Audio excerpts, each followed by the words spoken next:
मैं भीमराव यशवंतराव अम्बेडकर बाबा साहब का पोता इस होशियारपुर पार्लियामेंट्री कॉन्स्टिट्यूंसी से अभी पर्ची भरूंगा 13 तारीख को। एक उम्मीदवार के दौर से आपने सामने मैं आज खड़ा हूँ कि आने वाले पार्लियामेंट के इलेक्शन में मुझे भाई वोट दे दो। और एक रिपब्लिकन पार्टी मान्यवर बाबा साहब मान्यवर कांशीराम जी फूले साहू अम्बेडकर जिनका नारा विचारों का नारा फिर से इस पंजाब में भाई गूंज। एक जमाने की बात है, कुछ बुजुर्ग लोग हैं, अब क्या बोले मुझे मालूम नहीं, लेकिन रिपब्लिकन पार्टी ने यार राज किया है इस पंजाब में। 1969 में का पर्चा खोले गए, पटना खोलोगे तो अकाली दल और रिपब्लिकन पार्टी के यहाँ के गवर्नमेंट थी। यहाँ से संसद जाते थे, हमारे मेंबर ऑफ असेंबली के ये थे, चुन के आए थे। लेकिन रिपब्लिकन पार्टी बीच में आई, मान्यवर कांशीराम जी बहुत सिंसियर लीडर थे, ऑनेस्ट थे भाई। उन्होंने बराबर यहाँ पंजाब में अपनी अम्बेडकर मूवमेंट चलाई बीएसपी के माध्यम से। इसके लिए हम लोग आए नहीं, उनको डिस्टर्ब किए नहीं। लेकिन मान्यवर कांशीराम यहाँ से निकल के जाने से, हमारे से निकल के जाने के बाद आज जो सिचुएशन है, बीएसपी आप महापुरुषों के विचारधारा से हट गई है और इसके लिए दूसरा कोई पार्टी आने चाहिए, क्योंकि हम नहीं चाहते बाबा साहब के वंशज के हमारी समाज गुलाम बन जाए, राजनीति की गुलाम बन जाए, राजनीति में हम बेच जाए, हमारा सौदा हो जाए। इसके लिए मैं इस पंजाब में खड़ा हूँ। वैसा देखा जाए तो हमारा खूब गहरा रास्ता पंजाब से। मेरे पिताजी जो इन्होंने बात की, मैडम ने बताया, इन्होंने बताया कि 62 में आए थे। उसके पहले 1953 में मेरे पिताजी फिर से यहाँ आए। 1953 बाबा साहब ने की धम्म क्रांति के पहले गोल्डन टेम्पल पर उन लोग महीना भर रुके थे। बाबा साहब ने 10 लोगों को यहाँ भेजा था, भाई जाओ उधर गोल्डन टेम्पल में सिख धर्म का अभ्यास कर लो, जानकारी कर लो और मुझे बताओ। कई हमारे उस जमाने के बाबा साहब के सहकारी थे, वो काफी पढ़े लिखे थे और वो इधर बैठे थे। 10 में से 2 जन इधर ही रुक गए, उन्होंने सिखिज्म ले लिया, 8 जन वापस आ गए। ये रिश्ता है भाई हमारा बाबा साहब का इस पंजाब से, पंजाब के लोगों से। बाबा साहब 2 बार यहाँ आ चुके। इसके लिए मैंने देखा कि फिर से अपना यहाँ अम्बेडकरी मूवमेंट की राजनीति पार्टी खड़ी करनी है। ये टेस्टिंग पॉइंट है भाई। तुम लोग ने साथ दोगे तो मैं चुन के आऊंगा। मैं कभी नेगेटिव बात नहीं करता। कुछ मेरे डॉक्टर नेगेटिव बात कुछ कर रहे थे, ऐसा मुझे लग रहा। थोड़ा थोड़ा मैं पंजाबी समझता हूँ, पर लेकिन भाई सोचो, पॉजिटिव सोचो। डॉक्टर साहब को बोलता हूँ, आप तो डॉक्टर बन गए। ये जंग चली है, ये अभी आने वाली हमारी नस्लों की है, आने वाली हमारे पीढ़ी की है, आने वाले हमारे बच्चे पोते की जंग चली है भाई आज देश में। 2024 में फिर से ये राजनीति वाले बैठ गए, बीजेपी वाले बैठ गए।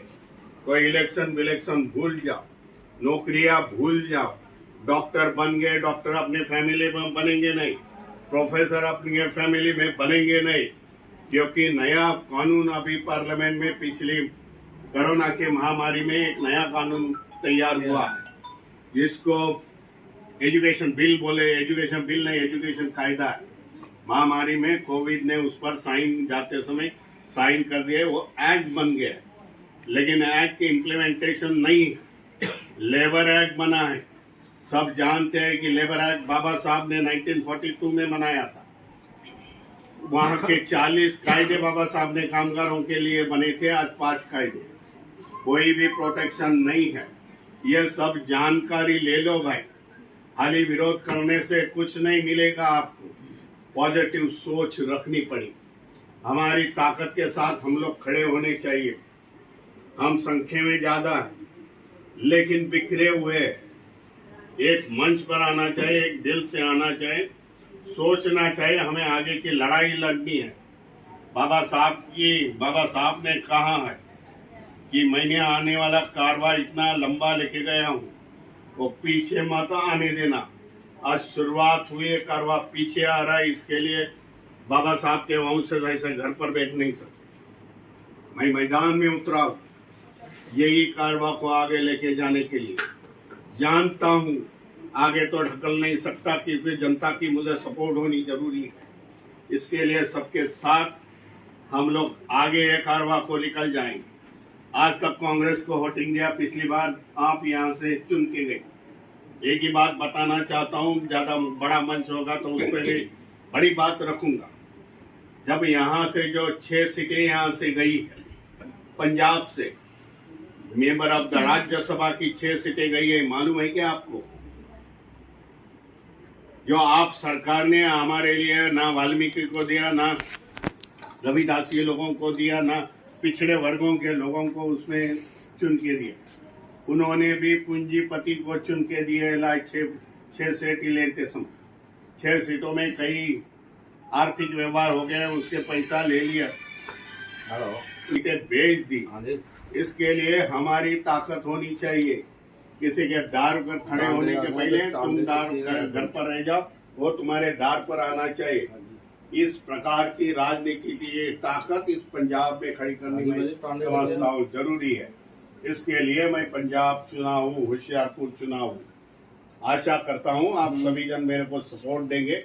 आने वाले 15 तारीख को मेरे को सिंबल मिलेगा यहाँ, क्योंकि मेरी पार्टी यहाँ नई पार्टी है, इसके लिए सिंबल नहीं है।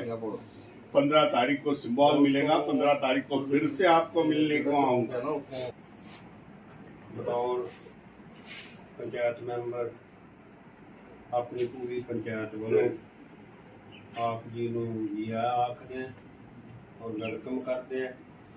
ਅਸੀਂ ਤੁਹਾਡੇ ਸਾਰਿਆਂ ਦੇ ਵਿਚਾਰ ਸੁਣੇ ਔਰ ਆਪਾਂ ਜਿੰਨੇ ਵੀ ਇੱਥੇ ਬੈਠੇ ਹਾਂ ਔਰ ਅਸੀਂ ਤੁਹਾਡਾ ਸਾਥ ਦਿਆਂਗੇ। दोबारा फिर से आऊंगा। वेलकम है। मेंबर पार्लियामेंट बन के रहेंगे। नहीं फिर से नहीं।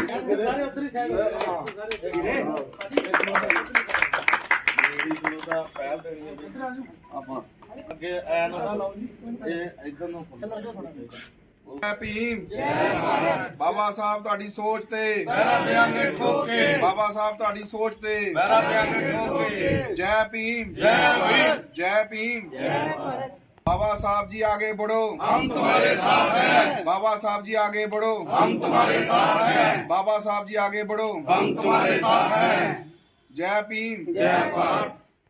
ਜਨ ਪੰਜਾਬੀ ਨਿਊਜ਼ ਤੇ ਨਵੀਆਂ ਤੇ ਤਾਜ਼ੀਆਂ ਖਬਰਾਂ ਦੇਖਣ ਲਈ ਸਾਡੇ YouTube ਚੈਨਲ ਨੂੰ ਸਬਸਕ੍ਰਾਈਬਰ ਕਰੋ ਤੇ ਘੰਟੀ ਦਾ ਬਟਨ ਆਲ ਤੇ ਕਰੋ।